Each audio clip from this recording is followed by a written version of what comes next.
বর্তমানে আত্মীয় স্বজন, পাড়া প্রতিবেশী, বন্ধু বান্ধবের কাছ থেকে যত দূরে থাকতে পারবা তত বেশি মঙ্গল। যত বেশি তুমি কাছে যাবা তত বেশি ঝামেলা বাড়বে, তত বেশি তোমার সাথে সম্পর্ক নষ্ট হবে। তাই তোমার সুখ শান্তি ভালো লাগা গুলা সবকিছু গোপনে রাখো, দেখবা যে শান্তিতে থাকতে পারবা। ওই যে কথায় বলে না, যত একা তত শান্তি। হ্যালো এভরিওয়ান, আসসালামু আলাইকুম। আজকে বাজারের দিন ছিল। আসলে বাজারের দিনে একটু মেয়েদের ঝামেলা হয়, তো আমার হেল্পিং হ্যান্ড সবকিছু বক্স আপ করে রেখেছিল আর আমি এগুলো সব ফ্রিজে রেখে দিলাম। তোমরা জানো যে আমি ফ্রিজে আসলে বক্সে করে শাকসবজি রাখি। আর এটা পরশু দিনের বিকেলে বৃষ্টি হচ্ছিল, আমি এই কাপটা দিয়ে চা খাচ্ছিলাম, দারুণ একটা অনুভূতি কাজ করছিল। আজকে রান্না করেছিলাম দেখো পুঁই শাক দিয়ে মিষ্টি কুমড়া, আর এটা বেঁচে চাওয়া আমার রান্না করা খাসির মাংসের সাথে লাউ আর একটু আলু দিয়ে রান্না করেছিলাম। এটা কিন্তু খেতে খুবই মজা হয়, চর্বি থাকে যার কারণে এটা কিন্তু অনেক টেস্টি হয়। তো তোমরা যারা খেয়েছো তারা তো খেয়েছো, আর যারা খাওনি একবার ট্রাই করে দেখতে পারো। আর আমার কাছে মনে হয় যে পুঁই শাক মিষ্টি কুমড়ার সাথে এইরকম শুকনা মরিচের ভর্তা কিন্তু একটা দারুণ কম্বিনেশন। কে কে পছন্দ করো আপুরা, তোমরা অবশ্যই কমেন্টে জানাবে। আমার ভীষণ পছন্দের আজকে রেসিপি এগুলা।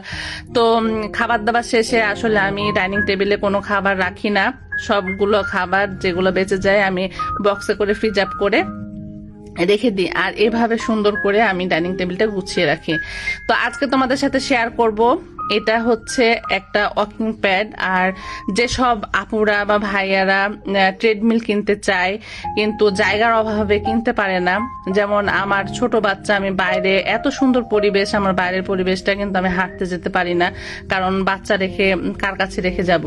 এই কারণে অনেক চিন্তা ভাবনা করছিলাম অনেকদিন থেকে যে ওজন বেড়ে যাচ্ছে যেহেতু, তো একটা হাঁটার ট্রেডমিল কেনা দরকার, কারণ আমরা এই অপশনটার কথা জানতামই না। তো ট্রেডমিল কিনতে পারছিলাম না, কারণ আমার বাসায় জায়গা নাই। ট্রেডমিলের জন্য কিন্তু আলাদা একটা জায়গা লাগে, অনেকখানি জায়গা লাগে।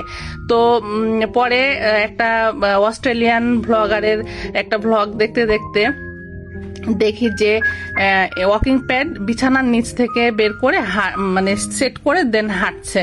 তো এটা দেখার পরে তোমার ভাইয়া বাংলাদেশে অনেক জায়গায় খুঁজেছে, খোঁজার পরে পায়নি, পরে গুগল বা কোনো একটা ইয়াতে সার্চ করে তোমার দেখা যায় যে এটা বসুন্ধরা সিটিতে একটা দোকান আছে, সেখানে পাওয়া যায়। পরে ওনাদেরকে ফোন দেওয়া হলো, তো ওনারা ফোন ধরে বললেন যে হ্যাঁ এখানে আমাদের এখানে এটা পাওয়া যায়। পরে বসুন্ধরা সিটি থেকে এই যে ওয়াকিং প্যাডটা নিয়ে আসছে। এই ওয়াকিং প্যাডটা সবচাইতে ভালো ব্যাপার হলো যে তুমি যেখানে সেখানে এটা সেট করে হাঁটতে পারবা, প্লাস তুমি একটু জায়গা থাকলে ফোল্ড করে আবার রেখে দিতে পারবা। তো যাদের প্রয়োজন তারা এটা কিনতে পারে, দেখে শুনে কিনতে পারে। দোকান হচ্ছে বসুন্ধরা। আজকের মতো ব্লগটা এখানে শেষ করছি। তোমরা অনেক ভালো থেকো, আমাদের জন্য দোয়া করো। ধন্যবাদ সবাইকে। আসসালামু আলাইকুম।